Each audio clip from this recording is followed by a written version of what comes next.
Today I'm going over my Kurt Cobain Replica Jaguar and the process behind it. I recommend you check out Wastewood Rocker's Jaguar build, as his inspired me to make my own. I started this project with the idea in mind to replicate Kurt's Jaguar with no compromises. The first main part I bought was the neck. It's a Fender 1965 Jaguar neck.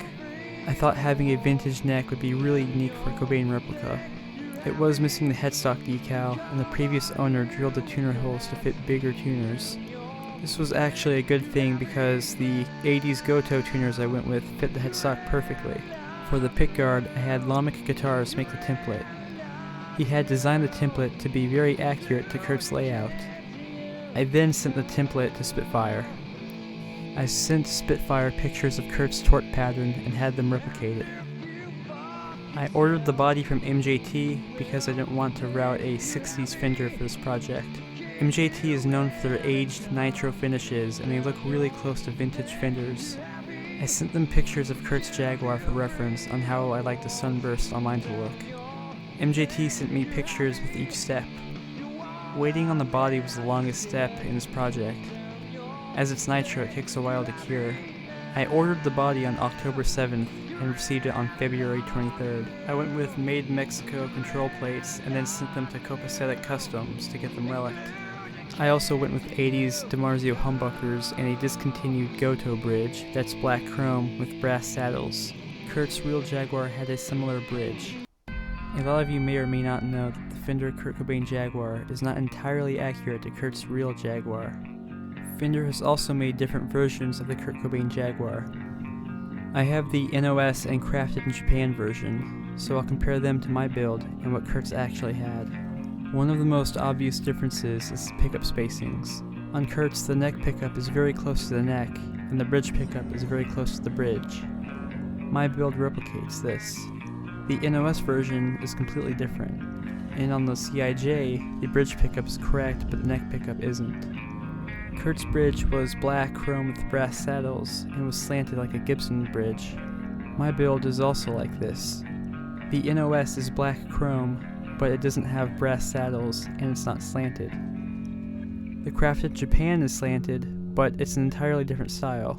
This bridge is the same one found on the Kurt Cobain signature Mustang. One of the main differences about that bridge is the retainer wire, which Kurt's Jaguar didn't have. Another obvious difference is the color of the body. The Japanese version is pretty close to Kurt's, but the NOS is much darker. There are some differences on the neck. Kurt's, being a mid-60s Jaguar, had a 7 1/4 inch radius. My build and the Japanese version both have this, but the Made in Mexico version has a 9 1/2 inch radius. The Made in Mexico version has 2 string trees, but my build, the Crafted in Japan, and Kurt's Jaguar all had 1 string tree. Kurt's Jaguar had a smaller headstock, but my build and the Japanese version have larger headstocks. The Mexican version, however, does have the smaller headstock. Now I'll compare the sound between these 3 guitars. I'm plugged into a Mesa Boogie Studio 22, a Sans amp for distortion, and mic'd with a Shure SM57.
They all sound really similar.